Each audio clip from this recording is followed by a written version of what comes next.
Hey everybody! Welcome to the Good Evening Kitties podcast, a Tales from the Crypt review. My name is Melissa, your ghostess with the mostest, and today's episode is Season 3, Episode 10, Mournin Mess. And that's without a G, and as if you're grieving, that sort of mournin' mess. So this episode, it's kind of fun. It's got a fun little twist here, so we'll get into that. Let's go ahead here, as always, John Kassir does the voice of the Crypt Keeper, and Danny Elfman does the theme song. This episode was directed by Manny Coto, who also directed the movie Dr. Giggles. The screenplay was also by Manny Coto. It stars Steven Weber from TV's The Shining, Rita Wilson from Jingle All the Way, Ali Walker from TV's Sons of Anarchy, and Vincent Schiavelli from the movie Ghost. It originally aired July 31st, 1991, and then here's a description on the back of the DVD disc here. Maybe he needs a ghostwriter. A reporter gets in deep when he digs up a story about a cemetery. Ooh. So yeah, that's Season 3, Episode 10, Mournin' Mess. Let's get into it here. So this episode starts out that the Crypt Keeper is cooking. So he's got a cute little hat on, like little chef hat, and he's cooking with like a cauldron kind of thing with a little flame, but then like he's got spices, like allspice and things, but they're in like science beaker kind of stuff. Like, I don't know, it's really cool. It's neat how they have it all set up. And he makes a joke. He's cooking out of the Betty Crocker cookbook. And you're like, oh my gosh, it's so funny. So Betty Crocker instead of Betty Crocker. And I like his little hat. It's pretty cute. I always like when he wears a little hat. And so this episode opens up. It's like an alleyway. There's a bunch of trash. And there's like a half-eaten burger or something, and then you see someone pick it up, and it shoots to, he also picks up this newspaper that's saying about the homeless are being murdered, and it's baffling police, and they're trying to figure out what's going on. The guy playing it is Vincent Schiavelli, and he's walking down this alleyway where a lot of the homeless people live. It's dirty and there's trash and cardboard boxes and all that stuff where people stay. And so he's heading down to go see his friend. He brought him some fresh bed sheets. His friend's not, it's kind of sad in a way because like his friend's not doing too well. And he's like, here, I brought you some fresh bed sheets. But what he means is he says like the evening edition. So bed sheets are newspaper. And it's like they're really trying to like hit it home, and even though they're in a cardboard box, they still have women posted up on the wall of the cardboard box from magazines. And I'm like, all right, I guess you got to spruce it up somehow, right? So Vincent Schiavelli is hanging out with his friend who is just getting drunk and really not doing well. Like he's sounding like he's coughing up a lung, like he's pretty sick. And his friend is named Dancer, and then Vincent Schiavelli's character is named Bubba. So Bubba and Dancer are homeless. Dancer's really doing bad. So Bubba's like, you know what, screw this. We need to go get you somewhere to go. You got to go to the hospital. And he's like, no, don't worry about it. Shit, look at that. Oh, fuck the hooch, man. I'm taking you to a hospital. I hate fucking hospitals. I got too many good rounds left in me yet. Fucking answer. You're going down for the count. I'm going for help. Bubba takes off to go find, I guess, like a police officer or a phone to call 911. And after he leaves, a shadow shows up, and you don't know who it is or what's going on. But basically, Dancer gets killed. Bubba finds it, and like he comes back to look for him, and he finds it by pulling out the bottle of hooch or whatever they have, and then like Dancer's hand is attached to it but like broken off and like bloody and stuff, and it's really terrible. And Bubba's like, oh my gosh, and freaking out. He got into the blood, and his handprint is there next to Dancer's body, so that doesn't look good. And so it cuts to like the next morning after this murder happens, and it cuts to Steven Weber, and he's playing a press reporter named Dale Sweeney. It shoots to him like looking at this high heel shoe in his apartment. There's clothes everywhere. Obviously, he brought he brought a woman home, and he's kind of coming out of it the next morning, and he's in his little apartment, and his hair is like all poofed out and everything. Like it's been a real crazy night. And he heads over to the bed, which I guess it's like a studio.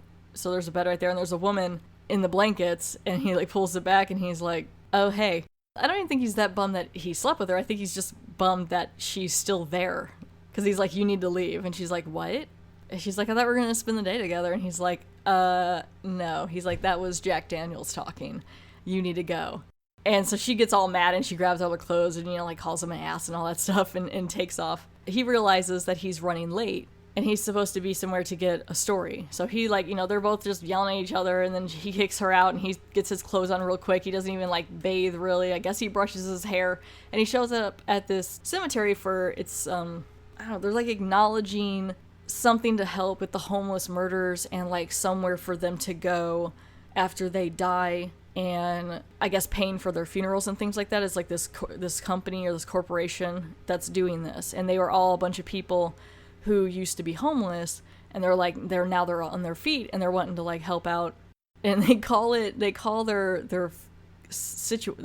corporation or what they want to do the Grateful Homeless Outcasts and Unwanted Layaway Society, or the Grateful Homeless Society. But if you go by the first thing, it spells out the word ghouls, and you're like, get it, ghouls.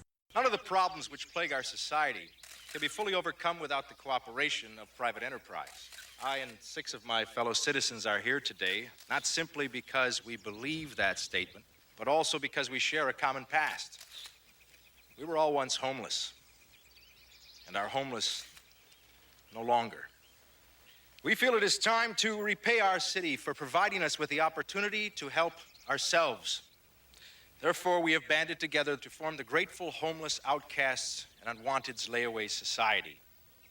The Grateful Homeless Society.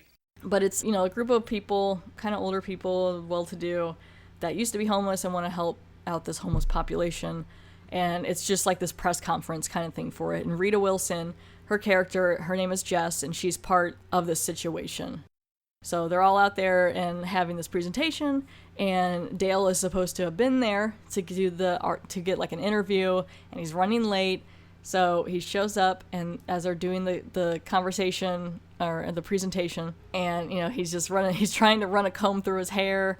There's a guy that he's trying to fight for the story who has shown up, and it's funny because at one point this guy goes into the a porta potty. And when he goes in there, Steven Weber's character, Dale, locks it on him so he can't get out, so then he can get the story there first. And it's just, it's just that whole thing of reporters fighting each other for the story and all that stuff like that. So this presentation thing goes on. Dale is interviewing Rita Wilson in front of everyone and kind of being like, why would you throw money at them when they're dead and not use it to help them when they're living? Why wait until they pass? And it kind of stumps her. Everyone's like, that's a good question. And she's like, well, we feel there are a lot of other good corporations that do that for the living and not many who do that for the dead. So that's what we wanted to do, kind of thing. He's like, uh-huh. And so while this is going on, Bubba, who is homeless and dirty, is over there eating the shrimp cocktail thing on the side and watching all this and kind of just getting a feel for all of it. And he's actually wanted in the paper as the murderer for Dancer's death, that he could possibly be this killer, and he's not. But he's like, what am I gonna do? He's homeless, he has no money, no one's gonna believe him, and he didn't kill his friend. Bubba's trying to figure out what to do. So now it shoots back to the story that has come out that Dale wrote, and he's in the office of this woman who I guess is his boss or the editor or something, and he's like, I didn't mean to run late, they cut my electricity, my alarm didn't go off. He's trying to throw all these excuses. They cut my electricity, my alarm did not go off. Well, maybe you should buy an alcohol-powered generator. That way you could urinate into it every morning and have enough electricity for the whole day. It's hilarious. Give me a break, Tillman. No, break isn't exactly the term, Mr. Sweeney. Try severance. Severance? Yes. I'm not going to play this crap game with you anymore. Will Sweeney show up, or is he too busy getting his oil changed? Please, don't do this to me now, please. All right. How about 5 seconds from now? Elaine, come on. Time's up. You're fired. Okay, fine. There's no skin off my nose. I'll just go hit up the Herald. Great. You want a recommendation? I mean, it's a great chance to cripple the competition. And so she ends up letting him go. And so he gets home later that night, and it's storming really bad, and he gets home, and I guess the storm has knocked out the power in his apartment, and he stubs his foot on the table, and he's just all mad now and probably a little drunk because after all this happened. And this part's a little creepy because he lights a candle and he sets it down on the dresser, which is probably not smart. He didn't have a candle holder or anything, but when he's going to the bathroom, in the background there's lightning strike, and you can see that Bubba is in his bathroom up against the door there, and he sees him and he screams. And I was like, oh, that's kind of creepy. So Bubba has snuck into his place and is like, I need you to help me. Don't you recognize the homeless killer? Shit! I need you to use those fingers and those hands of yours to do a little ink slinging for me. I need you to write an article. What about? I ain't no killer. The only thing I am is hard up. If you're not the killer, then who is? If I told you what's going on, you'd think I had a kink in my slinky. Tomorrow, they're having their first planting at the Grateful Homeless Cemetery. Cemetery? Go there. Hang out till sunset. You'll see. Do it and I'll spill the rest like a fucking floodgate. I'll even throw in a few names. Names? Yeah. City officials with their mitts in the Grateful Homeless. Meet me tomorrow night, 25th and Tivoli. Okay. Wait a minute. Why me? Because you look hungrier than I do. He wants him to help clear his name. And he's telling Dale, if you go back to the cemetery, when they have a burial, you'll see it's different. There's something wrong. Like, he kind of has followed these people who are doing this homeless society, and he suspects that something's up with them. And that maybe if to find the killer, they should look into this group. And he's like, I think you're crazy. Bubba gives him a few names of some people who should check out, and one of those is Jess, who is played by Rita Wilson. And so he goes there the next day when they're doing a burial. Rita Wilson's coming up to him, and she's just very, like, she's just sashaying, she's being very flirty. He asks her to, like, take him out to buy her lunch, or, you know, just kind of pick her brain. I think he wanted to kind of interview her a little bit about the society. And so they end up having lunch back at his place. And she was like, this is weird. I thought it'd be at, like, a nice restaurant. They'd end up just getting some takeout. You know, I was thinking more along the lines of a nice, quiet restaurant. Oh, well. This is quiet. And, you don't have to leave a tip. At least not money. So, I thought you were going to tell me a story. Well, actually, I thought it would be better if we waited until we finished eating. Why is that? I lied. It's just a routine notice. Needed the company. You're not gonna storm out of here? You've already killed my afternoon. Besides, it never hurts to improve press relations. You know, the Grateful Homeless Society is very fortunate to have you for its spokesperson. Uh-oh. Are we working up to a compliment?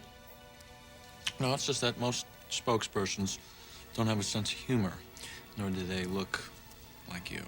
He's just kind of picking her brain about all the things of the corporation and this murder and just stuff like that and what's going on. And she's like eating her food, and at one point he's like, you sure you don't want a bite of my burger? And then she's like, I don't eat meat. And she's like eating a salad, and you're like, okay. And then it cuts to them and they're having sex, and you're like, all right. And when she's like biting his arm really hard, or not his arm, his shoulder really hard, and like being all crazy, you know? And he's like, okay. She said that he looked good enough to eat. So there's all these like little clues where you're like, uh-huh. And he is immediately like smitten with her. He thought they had a great time. What happens is after they were done having sex, he like kind of switches. He says like, well, can we talk off camera? And she's like, sure. When she's not looking, he turns on this portable recorder above her and kind of gets her to spill some more, you know, dirt about, to say that there's like another agenda than helping the homeless. She gets really upset, and she's like, what? She gets really upset and finds out and like runs off. So she leaves. So now it cuts to, I guess, later that night, or some night close to that, and he's heading down the same alley where Bubba lives. He calls him Roebuck, so I guess maybe that's his last name. And so he's walking down, I guess he's looking for Bubba, and it's, you know, it's kind of creepy. Everything's just wet and dingy, and there's fog. He finds Bubba, and Bubba has already been injured. And he's like, did you go? Did you see what happened? Like, he's bleeding from the mouth, and someone has attacked him, and he's dying. And he's like, I went to the cemetery, but all I saw were graves. Who did this to you? What happened? And he's like, no, you gotta go back. Bubba's like, you gotta go back. Because he ended up getting distracted by Jess, which is probably what the point was. Like, she was like, okay, I'll lead him away from the gravesite, which we'll find out why in a little bit.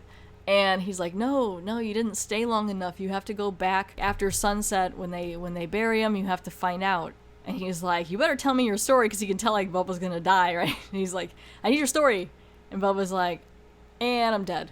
Bubba's gone. And he's like, crap, if I don't get this story, I'm gonna lose my place, I'm gonna, and everything. I guess he just leaves Bubba's body out there. I don't know. So he shows up back to his apartment, and there's a notice of eviction on it, like, immediately. Like, you can't go in here without, I guess the landlord or something to let you in. So he's being evicted. It's pretty immediate. So now Dale is homeless. It's like it's within like 2 days he's already homeless. I guess maybe he was really behind on his rent, and all he's got on him is like a $10 bill or something. So he doesn't have a whole lot of money on him in his pocket, and he's got some blood on his shirt too from Bubba's body, so that's not good. He's like walking around in this suit, like all kind of bloody. And it's weird how he's just like literally within like a day or two he gets homeless. I mean, I know he was trying to get a good story, but it's like he was still probably making a paycheck, right? I don't know. So he's already homeless. So now he better watch out for that killer, because now he's homeless. So he's out there pouring some booze into a cup. I guess that's what he decided to spend the $10 on, and sit next to his car. Some guy walks by and like calls him a fucking bum. And then like he finishes up the booze, throws the bottle and everything on the glass, like he's all drunk. And then he goes to get into his car with the keys, and he drops the keys. And so he slowly bends down, and as he bends down to get the keys, he's so drunk he just like falls down onto the ground and passes out. And then it starts to storm. So like then he just laying there sleeping all wet. And so he comes in the next morning to his boss, and he's still kind of damp, and he's like, I need your help. I'm being evicted. And it's been like 2 days. So he gave the guy that was from the beginning that Dale put in the bathroom and locked up, now got his job. So he's like real mad about it. It's like, he tells the new guy that they're burying the homeless killer. So I guess they found Bubba, and they're just like, oh, he must be the killer still, even though he's dead. And so they're burying him, and they want that guy to go out there. Dale, Dale's there, so he hears about it. He's like, all right, well, I'm going to go meet him out there too. I'm going to try to get a better story. And he heads out there before security can be called. And so it cuts to the cemetery. They're burying Bubba.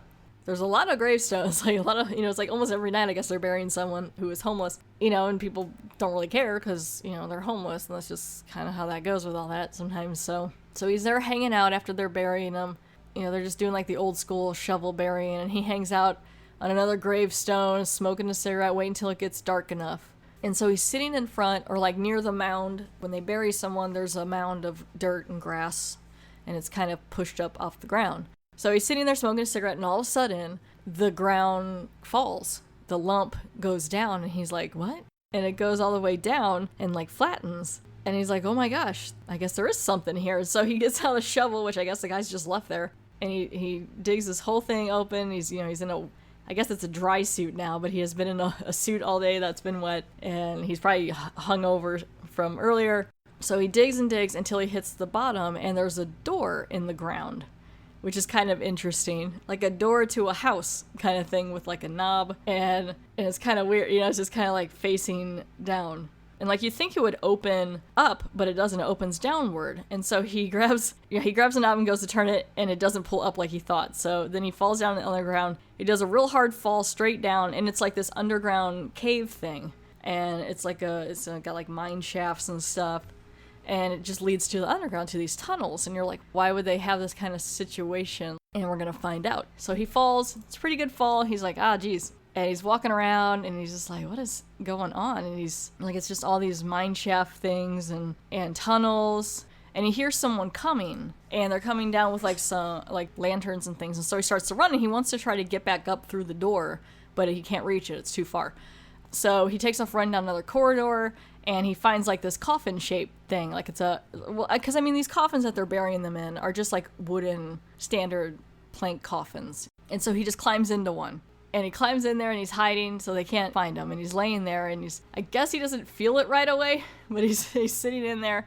And all of a sudden he realizes he's in there with Bubba. I guess it's a pretty big coffin. And he turns over, and this part's kind of cool. He turns over, and he's face to face with Bubba's prosthetic, it's his head, but it's his prosthetic dead body, but it looks a lot like him. And it's pretty gross, and he's missing an eye. And he's, laying in there next to him, and he starts screaming because he just realizes where he's at. So he starts screaming, right? He's screaming in there, he's in there, and then it kind of cuts back to where you can see more of it, and it's pretty gross, because Bubba's body's pretty mutilated, and it's, like, wrapped kind of on him a little bit, and it's all bloody in his face, like, from the side. It's pretty gross. If you haven't seen the episode, go check it out. Someone's moving the coffin with him in it. And then, next thing you know, he's in this room, and the coffin gets laid down, and it opens back up, and yeah, there's still, like, I mean, this prosthetic's pretty good. And he opens up screaming, and he's on a dinner table. And it's kind of cool. It's like this real fancy dinner area with like a really big chandelier, and then everyone's got like, or there's no one there right now, but he's like the main course on this dinner table. And he starts seeing these pictures of like different people from different time periods, like these paintings, and you can tell like something's up with these people. They all have kind of weird faces, but you're not quite sure, but you can kind of tell that they're vampires. And so this is how you figure out it's a vampire dinner party. And then the guy, I don't know, kind of looks like this guy that's talking to him might have been that previous reporter. I don't know, but he basically is talking to Dale and like, hey, look, it spells out ghouls. Good evening, Mr. Sweeney. Nice of you to drop by for dinner. Who the hell are you people? Well, that depends. Until recently, we were known as the infamous homeless killer. But now you may refer to us as the grateful homeless outcasts and unwanteds layaway society. Ghouls? It's been so long since we've had fresh meat. And then he just rips his face off. And it's pretty cool. Like, they rip their faces off. And they're vampires. They're not, like, super scary, but they're vampires. And their faces, like, their mouths are all weird. And then, like, they got really weird teeth and little pointy ears. And they're all bald. And they're all, like, in fancy suits ready for their fancy dinner. And... okay, there he is. Okay, that's right. Never mind. This guy that was talking to him was not the reporter. But then from the side comes the guy. His name's Klimsky. He's the reporter. So he's been in on it, too. So yeah, so it's like a lot of people are in on it, and I guess so he's been kind of covering it up for them, and he rips off his face, and yeah, they're all just these freaky vampires, and he's gonna be the main meal. And then they just grab his ear and rip it off in like 2 seconds. Like, they ripped it off pretty easily, and he just grabs his head like, oh my god, ah. And then they like, the two of them, Klimsky and the other guy, hold the ear above like this bowl of blood, and they're like dipping it in the blood like an hors d'oeuvre and like licking it, and it's kind of gross. They're just like, oh yeah, blood, like a shrimp cocktail kind of thing. And then his ear's bleeding real bad. And from out there then comes Rita Wilson, her character Jess, and Jess is also part of it, and she's like, I know, I said I don't eat meat, I lied. And then she rips off her face. And then you can see she's a bald pointy-eared vampire. And so they all go and they all eat Dale. And that's the end of the episode. Wow. All right. So the main thing was with this episode, I mean, it was kind of a basic plot line, but I did like the twist, and some of the effects are good. So I like the fact that it's like no one's going to catch them because they're getting rid of people that most people don't care about in certain situations, you know, like them being homeless. So they're like cleaning up the street, but then they're also eating, and it's like this whole thing, and it's like these wealthy people who, they say they used to be homeless, so I don't know, maybe they were. But that's basically it. So Dale's going to be the main course for this vampire dinner party, and that's the end of that episode of Season 3, Episode 10, Mournin Mess. So then it cuts back to the Crypt Keeper, and he's still in his kitchen cooking, and he's eating like a bunch of big human bones, and, you know, having his own little meal. Crypt Keeper, you're so punny. And the best Crypt Keeper pun is... I guess in the end, Mr. Sweeney learned not to go digging into other people's business. Although you'll be happy to hear he's found himself a new career. As a ghostwriter. Get it? A ghostwriter. Oh my gosh, you kill me. But he's also in a nice little suit. It's very cute. So he's all fancy for his dinner, too. But that's the episode for Season 3, Episode 10, Mournin Mess. There is a little piece of trivia here from IMDb about this episode. The original story from the Mournin Mess in Tales from the Crypt was about a man who wanders into town frequented by vampires. So in the original like comics, it was a little different. It was more like he wandered into a town with the vampires, and it wasn't like a reporter and stuff, but they kind of adapted it for this episode. The next episode is Season 3, Episode 11, Split Second. And yeah, so I want to thank you guys so much for listening. I have a couple announcements here. I did put out a small announcement episode a little bit ago I'm wanting to put together a special Halloween episode. If you have any stories about a Tales from the Crypt episode that meant something to you, or the first one you ever watched, or something that like you can remember how Tales from the Crypt has impacted your life, please email me those stories at goodeveningpod@gmail.com. I want to put together an episode that I'll read all those on and put it out on Halloween for a special kind of spooky episode. I'm also now on Twitter, so if you want to follow the Good Evening Kitties podcast Twitter, that's at GEK Podcast, so at GEK Podcast. You can also like, rate, review, subscribe, follow me on Facebook. Again, if you have anything else you want to send, like email me or questions or comments, it's goodeveningpod@gmail.com. Thank you guys so much for listening, and have a good one.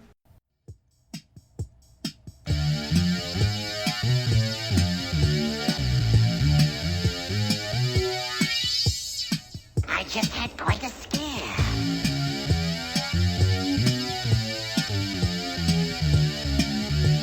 I actually thought my heart was beating.